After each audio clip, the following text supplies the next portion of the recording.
తెలుగు రాష్ట్రాల్లో భూకంపానికి సంబంధించి Warangal neat professor కవితతో మా ప్రతినిధి రవిచంద్ర ముఖాముఖి ప్రత్యక్ష ప్రసారం ద్వారా చూద్దాం. తెలుగు రాష్ట్రాల్లో ఈ ఉదయం చాలా చోట్ల భూమి కంపించింది. అనేక చోట్ల భూ ప్రకంపనలు చోటు చేసుకున్నాయి. ములుగు జిల్లా మేడారం కేంద్రంగా ఈ భూ ప్రకంపనలు జరిగాయి. మరి ఈ భూకంపం అసలు ఎందుకు వస్తుంది, మనం ఏ జోన్లో ఉన్నాం, మనం సేఫ్గానే ఉన్నామా లేదా, అలాగే భూకంపం వస్తే ఎలాంటి జాగ్రత్తలు తీసుకోవాలి అన్నది నిట్ ఆచార్యులు డాక్టర్ కవిత ఉన్నారు. ఈవిడ అనేక పరిశోధనలు కూడా చేశారు. ప్రస్తుతం కూడా భూకంపం సంబంధించి అనేక పరిశోధనలు చేస్తున్నారు. దీనికి మరిన్ని వివరాలు ఆవిడ అడిగి తెలుస్తుంది. మేడం చెప్పండి, ఇవాళ జరిగినటువంటి ఈ భూ ప్రకంపనలు ఏ ఏరియాలో వచ్చాయి, ఎంత ఇంటెన్సిటీ? నమస్కారం సార్, నేను కవిత అని ఇక్కడ ఎన్ఐటీలో అసిస్టెంట్ ప్రొఫెసర్ ఉన్నాను. నా ఏరియా ఆఫ్ రీసెర్చ్ సైస్మాలజీ అండి. ఎర్త్క్వేక్ రిలేటెడ్గా ఎర్త్క్వేక్ ఫిజిక్స్, ఎర్త్క్వేక్ రెసిస్టెంట్ డిజైన్లో మా గ్రూపు పనిచేస్తామండి. ఈ మార్నింగ్ 7:27కు భూకంపం వచ్చింది మన మెడారం రీజన్లో. ఇంటెన్సిటీ 5.3 MW ఉంటుంది. ఇది ఎగ్జాక్ట్గా ఇప్పుడు మనకు తెలియదు కాబట్టి 1 or 2 డేస్లో మనకు ఎగ్జాక్ట్ నెంబర్ తెలిసి వస్తుంది. 40 కిలోమీటర్స్ డెప్త్లో ఈ భూకంపం జరిగింది. దాంతో ఎఫెక్ట్ ఆ వైబ్రేషన్సే మన ఫీల్ అయింది. ఆ వైబ్రేషన్స్ మన సేఫ్ జోన్లోనే ఉన్నాం కాబట్టి ప్యానిక్ ఏమో అవ్వద్దు, మనకు ప్యానిక్ వద్దు. ఇది మామూలుగా జరిగే ఒకటి మన వరల్డ్ లెవెల్లో టెక్టానిక్ ప్లేట్స్ ఉంటుంది. ఆ టెక్టానిక్ ప్లేట్స్ ఎప్పుడు మూమెంట్స్లోనే ఉంటుంది. ఒకటి పైకి ఒకటి తాకినప్పుడు ఇలాగా వైబ్రేషన్స్ వస్తుంది. ఈ వైబ్రేషన్స్ కానీ మనకేమి ప్యానిక్ వద్దు, ఇది మామూలుగా జరిగింది.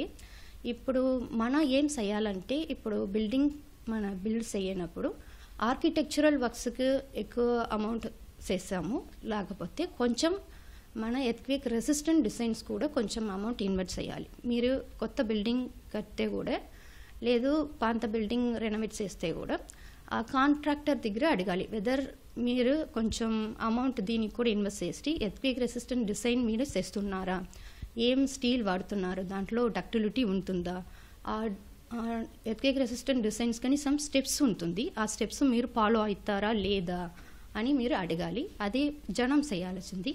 తర్వాత ఏమీ ప్యానిక్ వద్దు, ఇది మళ్ళీ జరుగుతుందా, ఇంకో ఎక్కువ జరుగుతుందా, అలాగా ఏమీ ప్యానిక్ వద్దు. ఈ జరిగితే కూడా మనకేమీ అవ్వదు. మనం జోన్ 2లో ఉన్నాము, పూర్తిగా తెలంగాణ కాబట్టి జోన్ 2లోనే ఉంటుంది. రివైజ్డ్ కోడ్లో కూడా ఉంటుంది. Andhra Pradesh also sir, Andhra Pradesh, Telangana, even south India is fully safe only. We are in zone 2, but still we have to invest money in earthquake resistant design. When you are designing the structures మన concentrate చేయాల్సింది ఆర్కిటెక్చర్గా బాగుందా, చూస్తేనికి బాగుందా కాదు, స్ట్రాంగ్గా ఉంటుందా, అదే మన చూడాల్సింది. జోన్ 2లో ఉన్నాం. జోన్ 1 ఎలా ఉంటుంది మేడం, అది ఏ ఏరియాస్ ఎలా ఉంటుంది? రివర్సింగ్ వస్తుంది. Zone 1 safe, zone 2 safe, zone 3, zone 4, zone 5 ఇప్పుడు వెళ్తేనే సేఫ్ లేదు, డేంజర్ ఎక్కువ అవుతుంది. 1, 2, 3, 4, 5 అని డేంజర్. ఇప్పుడు హిమాలయన్ రీజన్ ఉంటుంది, లేదంటే north east region, that and 5 it will come in the 5 zones. Our 2 means actually 1 అయితే ఎర్త్క్వేక్ జరిగేదానికి ఛాన్సే లేదు, అలాగా ఏమీ లేదు వరల్డ్లో. సో 1 ఇప్పుడు లేదు, 2 ఉంటుంది, ఛాన్స్ ఉంటుంది, వచ్చితే కూడా ఇంటెన్సిటీ వెరీ లోగా ఉంటుంది, అదే 2. అలాగా రీజన్లో మనం ఉన్నాము. 3 వస్తుంది, కొంచెం ఇంటెన్సిటీ ఎక్కువ. 4, 5 అంటే ఫ్రీక్వెంట్గా వస్తుంది, తొందరగా నెక్స్ట్ వచ్చేదానికి ఛాన్సెస్ ఉంటుంది, అయితే వైబ్రేషన్స్ ఎక్కువ కూడా ఉంటుంది. సో అలాగా 2, 3, 4, 5 we're in 2, that mean we're in the starting level. So our full region is safe sir, we don't want to panic. ఇప్పుడు దీని ఇంటెన్సిటీ ఎన్ని కిలోమీటర్ల వరకు ఉంటుంది?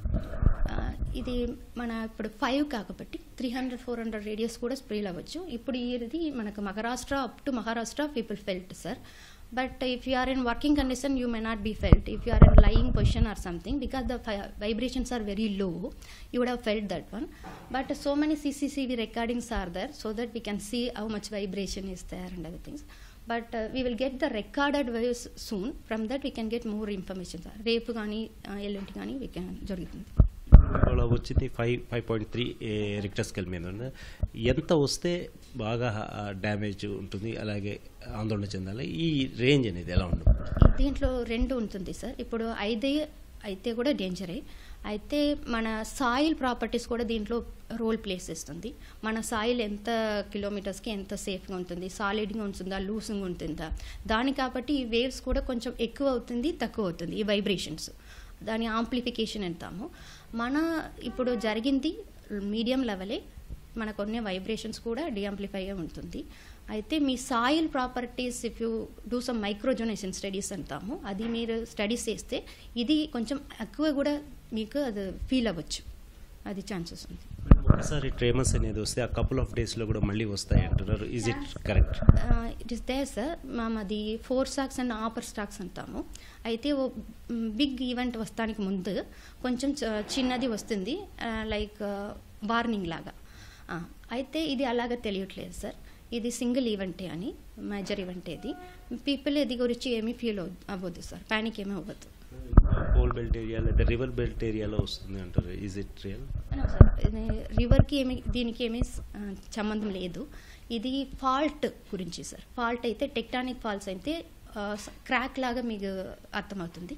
క్రాక్ అయితే మన కింద ఉన్న వరల్డ్ ప్లేట్స్లో క్రాక్స్ ఉంటుంది, క్రాక్స్ బట్టి ఈ ఎర్త్క్వేక్ మూవ్మెంట్ జరుగుతుంది. కాబట్టి మనకి ఏమవుతుందంటే ఎక్కడంతా ఫాల్ట్ ఉందో అక్కడంతా ఎర్త్క్వేక్ వచ్చే ఛాన్స్ ఎక్కువ అవుతుంది. అదే సార్.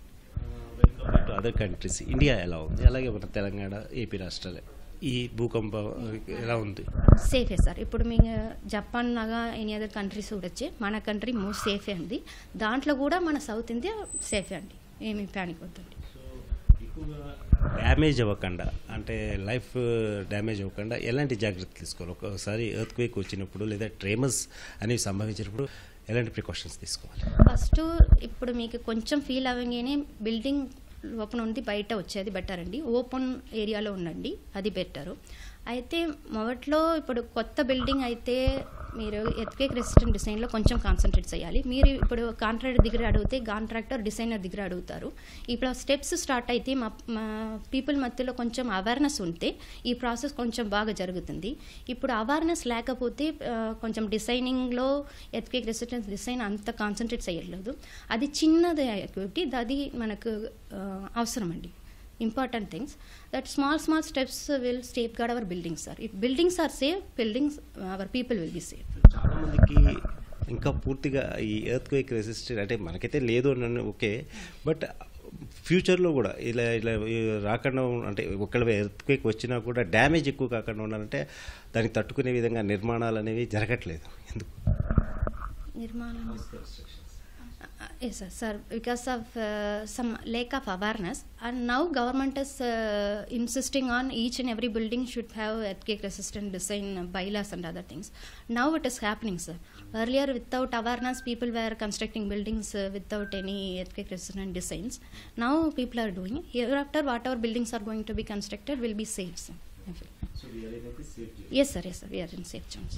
ధన్యవాదాలండి. అయితే భూకంప మేడారం కేంద్రంగా భూకంపం సంభవించిందని చెప్పేసి నిట్ ఆచార్యులు డాక్టర్ కవిత చెప్తున్నారు. అయితే ఎలాంటి ఆందోళన చెందక్కర్లేదని చెప్పేసి, భయాందోళన చెందక్కర్లేదని, మనమంతా కూడా సేఫ్ జోన్లోనే ఉన్నామని చెప్పేసి ఆవిడ అంటున్నారు. కెమెరామెన్ క్రాంతితో రవిచంద్ర, ఈటీవీ న్యూస్, వరంగల్.